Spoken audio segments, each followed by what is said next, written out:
So I think it was about this time last year that I was doing one of my cousin Julie's recipes. And the recipe was for pear mincemeat. And this is some really good mincemeat. I know a lot of people give mincemeat a bad rap, but this is really good. This is an all-fruit mincemeat, and it's really delicious. But I had mentioned in some videos about Julie's pumpkin mincemeat, pear mincemeat pumpkin bread. And I had some people that requested it. So that's what we're going to be doing today, is my cousin Julie's pear mincemeat pumpkin bread.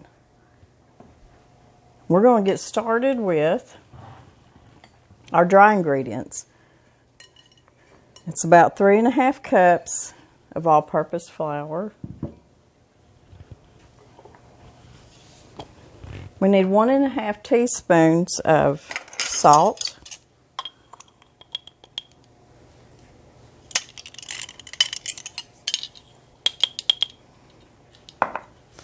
And we need some baking soda. 2 teaspoons of baking soda.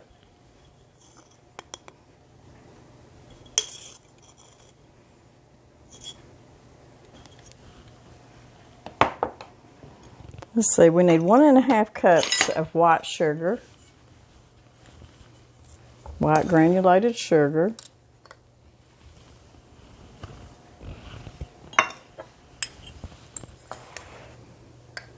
And if y'all didn't see my video on making and canning my cousin Julie's pear mincemeat, I'll put that video down below in the description box, because it's a really good video with a really good recipe in it.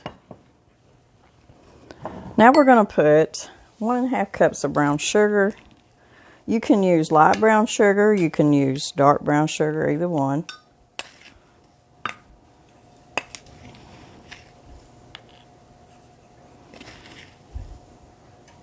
This pear mincemeat, we had gotten a bunch of pears last year.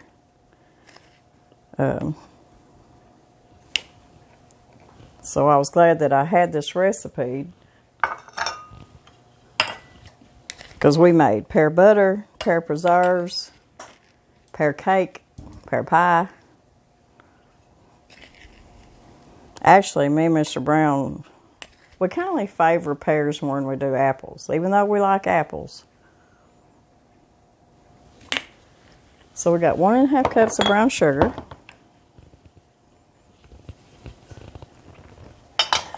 Let me make sure. Let's see. Now, my pear mincemeat does have nutmeg and some ginger in it, and all the good stuff that's in pumpkin pie spice. In fact, you can smell it. It smells so good. Now, the recipe calls for another, let's see, 2 tablespoons of pumpkin pie spice. And that'll be in the recipe. I'm not a big on nutmeg, but I do love cinnamon. So I'm going to leave the pumpkin pie spice out. I know Julie's going, no, Lori, don't do that. But what I'm going to do is put cinnamon in it. I'm going to put 1 tablespoon of cinnamon. But if you look at the recipe, it's going to call for 2 tablespoons of pumpkin pie spice. I'm just doing this because this is how I like it. But her recipe is really good too. I'm not trying to change it. I'm just not big on nutmeg and all that stuff. But this is what it calls for. 2 tablespoons of it. Pumpkin pie spice. And I think that's all the dry ingredients. So we're just going to get all that incorporated real good. Now I've got my oven set to 350 degrees. And this recipe makes 3 loaves. The loaves are 4½ by 8½ loaf pans, 3 of them. I'm going to do mine a little bit different. I'm going to bake mine in my bundt pan. But when I make this again, I'll make it into bread loaves so I can give it as gifts.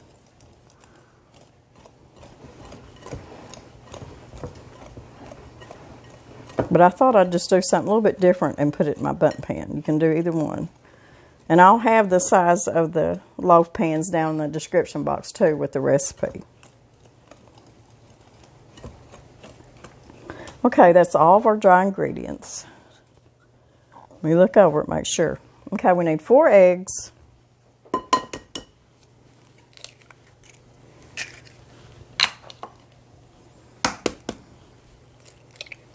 We've got 1 more week of school left, and then we'll be out for Christmas break, and I'm looking really forward to that too. So I can do some more baking and get some things done around here before Christmas gets here.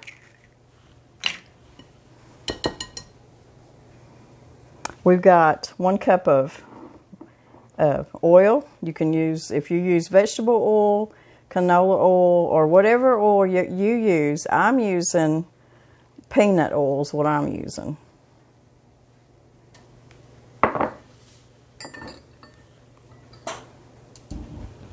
We need 2/3 cup of water. We need a can of pumpkin puree.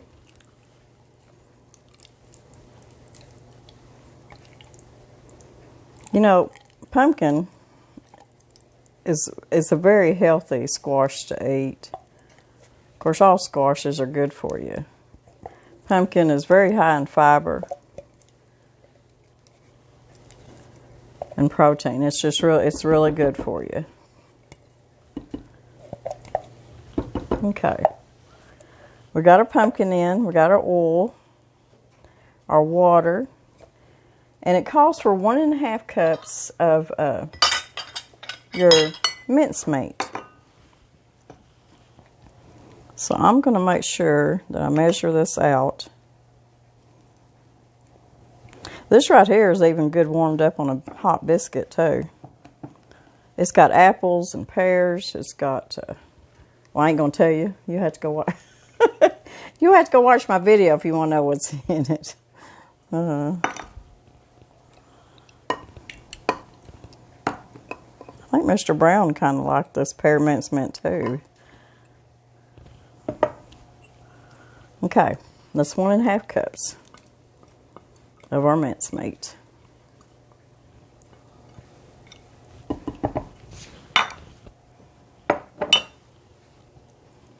So, I'm going to get this blended up good.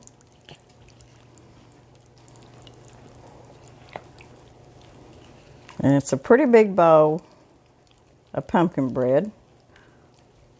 That's why it calls for 3 loaf pans.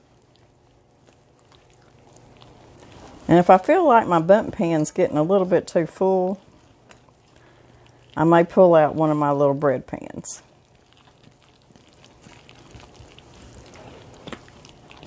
So we're just going to mix this up good. And it smells like Christmas.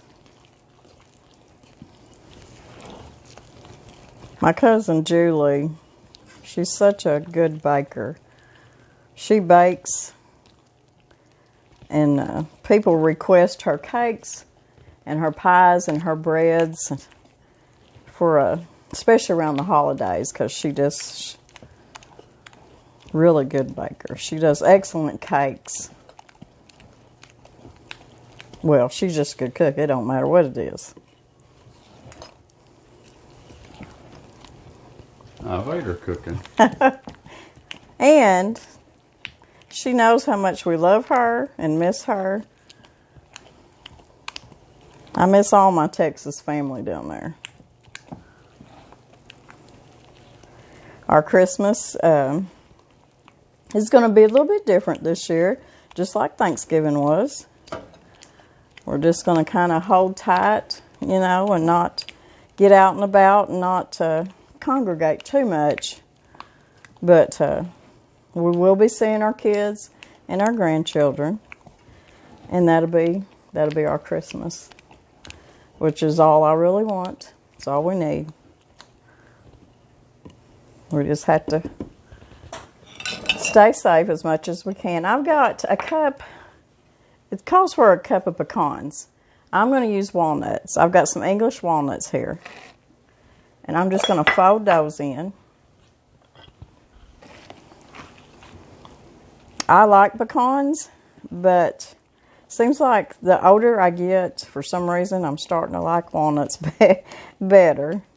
I think your taste buds change so much when you get older.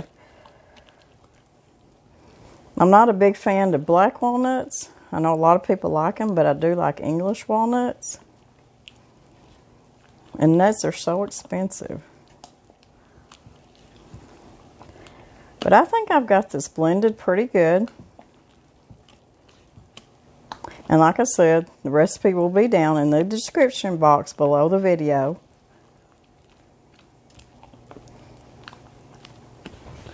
Now I'm going to get it into my bundt pan. Okay, we're going to get this in my bundt pan. Now I've got this my old bundt pan, and I've got it greased real good. I'm not going to flour it, I'm just greasing it pretty good.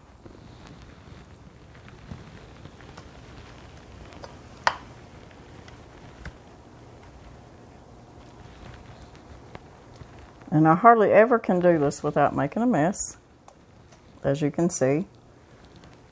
Sometimes it's easier to just spoon it in there, but I really didn't want to do that tonight. I may have to get my little bread pan out for the rest of it.